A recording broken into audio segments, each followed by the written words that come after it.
Hey, what's up, beautiful bastards? Jason Roy here, and today we're diving into a topic that hits close to home, especially if you're in the Sunshine State. We're talking about the 5 most dangerous cities in Florida. Look, I love Florida, you love Florida, we all love Florida, but it's no secret that some places have a bit more bite than others. We're gonna break down the stats, the neighborhoods, and the stories that make these cities places you might want to watch your back in. So buckle up, grab your Cuban coffee, and make sure to stay till the end to see if your city made the list. Let's kick things off in South Florida, baby. Miami, with its beaches, nightlife, and Latin flavor, is a global destination. But behind the glitz and glamour, there's a darker side. Miami consistently ranks high in crime rates, particularly property crime and violent offenses. We're talking about a city where you might have your pocket picked while you're busy admiring the Art Deco architecture. Now, I'm not saying don't visit Miami, just be smart about it. Avoid sketchy areas, especially at night. Neighborhoods like Overtown, Liberty City, and parts of Little Havana have reputations for a reason. Stick to well-lit, populated areas and you should be good to go. But seriously, be careful out there, beautiful bastards. Miami's a wild ride.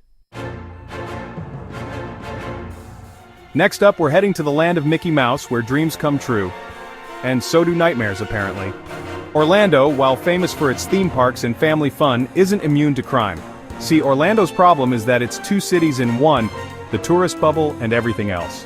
While you're busy snapping selfies with Goofy, just remember that outside the carefully manicured world of Disney, things can get real.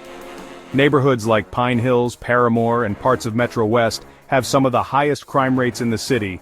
Now, I'm not saying ditch your Disney trip, but just be aware of your surroundings, especially if you venture outside the tourist zones, and for the love of all that is holy, don't leave your valuables visible in your car. Chapter 3. Now we're rolling into Tampa, a city known for its cigars, its history, and, unfortunately, its crime. Tampa has seen a recent uptick in violent crime, particularly aggravated assaults and robberies.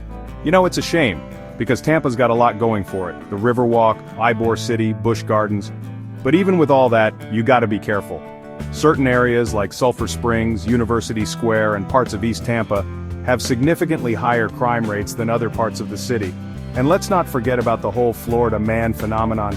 Tampa has its fair share of those stories. Remember, awareness is key.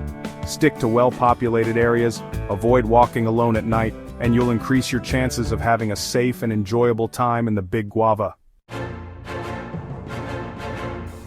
Chapter 4. Jacksonville, the largest city in Florida by area, faces its own set of challenges. We're talking about a sprawling metropolis with a history of gang violence and property crime. Now, the city's been making efforts to combat crime, but it's still an issue. Neighborhoods like Northwest Jacksonville, downtown, especially at night, and parts of Arlington have seen more than their fair share of trouble. But hey, it's not all doom and gloom. Jacksonville's got some beautiful beaches, a growing art scene, and a passionate community. Just be smart, be aware, and don't let the statistics scare you away. Chapter 5. Finally, we arrive in Tallahassee, Florida's capital city. Now, you might think of Tallahassee as a sleepy government town, but there's more to it than meets the eye. See, Tallahassee has a surprisingly high crime rate, especially considering its size. Part of this is due to its large student population. Remember, kids will be kids, and sometimes kids make bad decisions.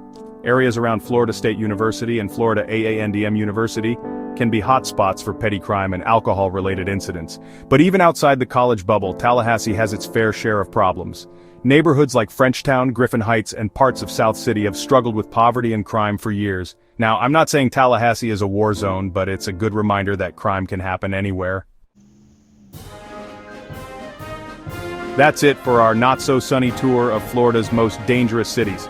Remember, these rankings are based on statistics and trends, and every city has its good and bad areas. Thanks for watching, and remember to stay safe out there, beautiful bastards. Don't forget to like, subscribe, and hit that bell for more updates. And let me know in the comments if you think we missed any cities, or if you have any crazy Florida crime stories you want to share. Until next time.